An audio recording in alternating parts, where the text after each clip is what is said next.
In order to minister to persons with dementia at any stage, we have to understand it. This is the first act of self-care for ourselves. It's the first act of self-care for families of people who have dementia, to leave denial and enter into understanding. So, many of you know probably more about this than I do, but dementia is not a disease itself, but an umbrella term for the symptoms of cognitive decline that may result from a variety of circumstances. Traumatic brain injury, tumors, Parkinson's disease, stroke, several other situations. And the decline in functioning is caused by the loss of the functioning in brain cells. It's a brain disorder, each of these. The most likely kind of dementia that any one of us will encounter is Alzheimer's type dementia, the kind of dementia that affects up to 70% of people in the US who have dementia. 10% of persons over 65 in the US develop dementia, and 50% of persons over the age of 85 develop it. So as lifespans continue to grow for many segments of the population, so does the incidence of all kinds of dementia related to aging, especially Alzheimer's. Cognitive disorders like Alzheimer's disease affect the entire functioning of the brain, both memory, so the content, especially newly formed memories, as well as rational thinking, the process of thinking. Alzheimer's type dementia progresses in stages, during the course of which people become increasingly unable to manage the tasks of daily living, though they are in the beginning often able to conceal their decline. And again, this is a kind of denial that people and families usually engage in first, because it's so frightening to think that we have or someone in our family has dementia. In the early stages of dementia, people may not remember what happened yesterday or even half an hour ago. They forget the names of people who should be familiar and have an increasingly difficult time following conversations. It becomes clear to them pretty quickly that this is not the normal forgetfulness that comes with aging, and it's very, very frightening. They often become quieter because they're confused, and at times their confusion causes them to become angry and very often depressed. In the second stage of dementia, Alzheimer's type dementia, memory loss worsens. Words may come out in a jumble. They may lose track of the season or get lost walking around the block. In this stage, they frequently misplace things and become suspicious of others as a result. They also tend at this stage to forget that they're developing dementia, and so are not as frightened of that. Ultimately, persons with Alzheimer's type dementia lose their ability to recognize faces altogether. This is usually the most terrifying moment for families, when their parent or someone from no longer can recognize who they are. It's a very terrifying experience, very difficult to get through. And in the midst of all this change, they also lose their ability to talk about their faith or to express their beliefs or questions about ultimate meaning, even as life becomes increasingly difficult and confusing. For the person diagnosed with dementia, the spiritual crisis that arises is, who will carry my story, including my faith story, when I am no longer able to?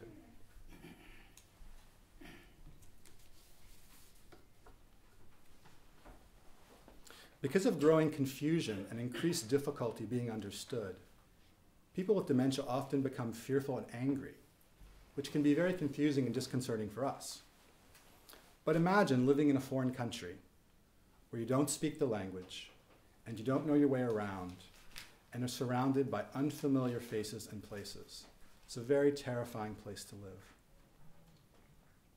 To meet a person with dementia is to understand suddenly just how dependent we are on memory in order to relate to others. And when past and future are foreclosed, our ability to engage others is blocked in almost every way.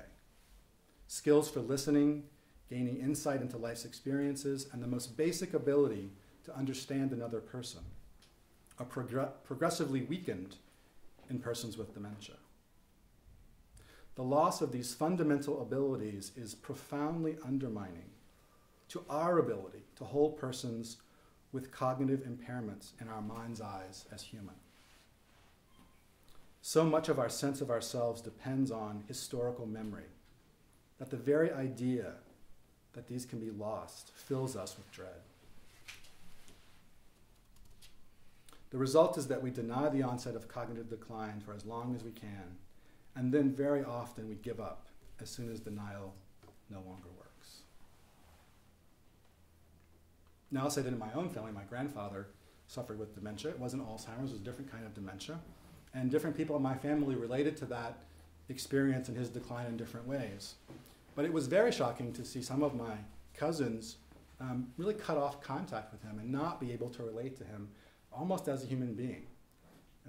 It was so painful to them. They were never able to move past their terror of what was happening to him and how his personality changed. So even in my own family, persons with dementia are shutted aside, they're isolated, left alone, as if they have ceased to be selves, have ceased to have needs, and are no longer persons beloved of God. This is problematic from a variety of perspectives. From a theological perspective, James Aylor of Baylor University reminds us that the soul is not contingent on memory and does not leave the body when one contracts Alzheimer's disease, any more than it does if we were to develop heart disease. And from a scientific perspective, we know that the rational part of the brain is not the whole brain. In fact, in dementias, one may find all sorts of specific losses, and as the disease worsens, a reduction in personal identity. Yet this reduction is virtually never complete.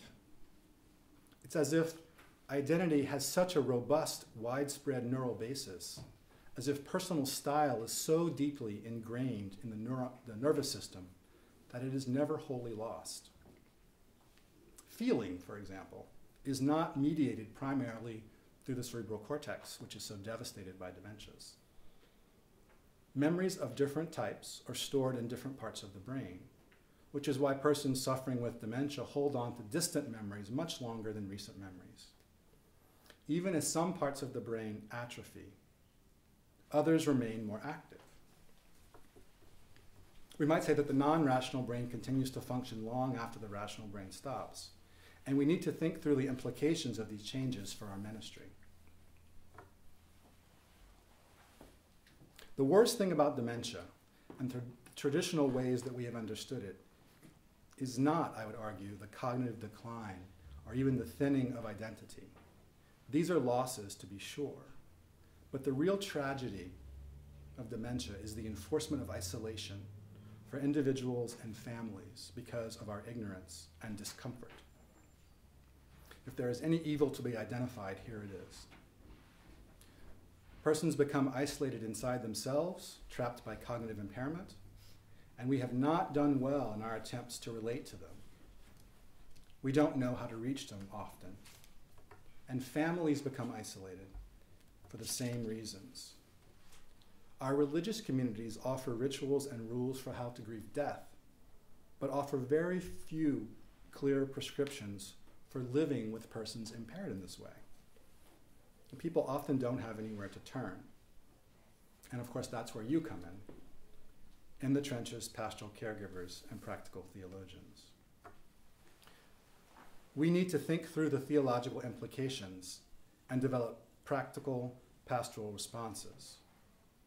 It would not be difficult to develop a theological position from many religious traditions that would recognize that God does not call people to live in isolation, and so require that isolation be transformed into connectedness in order for us to live in accordance with religious truth. So, just to be clear, the tangling of neurons and the formation of plaques in the brain result in a significant change in identity. And so as not to romanticize this, in the impoverishment of identity.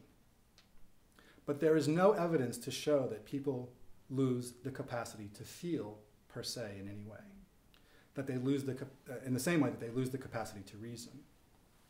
And that is why it's so important that individuals be given opportunities to express themselves verbally and especially non-verbally.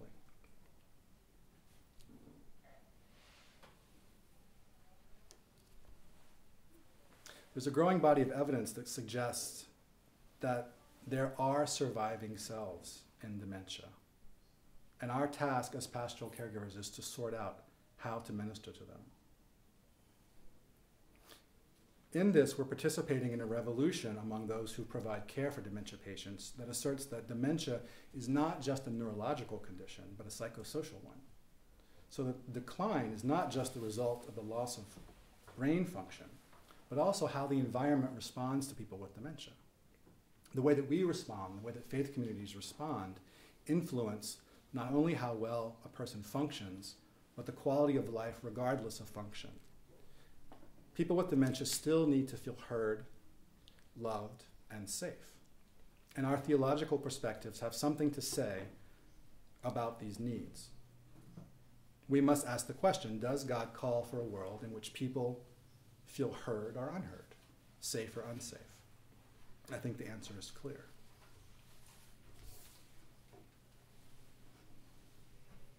So what do we have to offer people with dementia? Well, people with dementia increasingly have really only one thing, which is the moment. They live in the moment. That's all they have.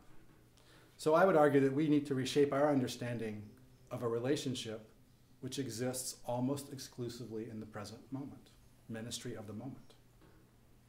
So it's likely in your daily encounter with dementia patients, you'll be forgotten every time.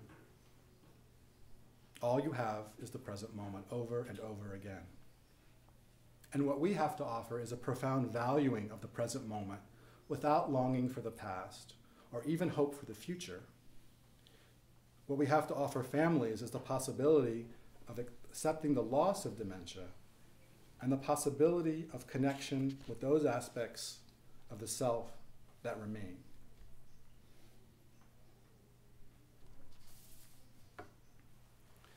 This shift to the ministry of the moment requires a flexibility and an openness to change. It requires a willingness to adapt to dementia rather than a constant fighting against it. It requires a focus on the value of the moment in which we can say, yet I will rejoice. Amid the devastation, amid the loss, yet I will rejoice. That's 20 minutes. So I hope that we can come in the table discussions and whatever comes next to sort of the concrete, kind of on the ground implications of the theological reflection. So what does this mean concretely? And also to talk about how to adapt our ministries to the particular behavioral and cognitive compromises that people with dementia have. So thank you very much. I appreciate it.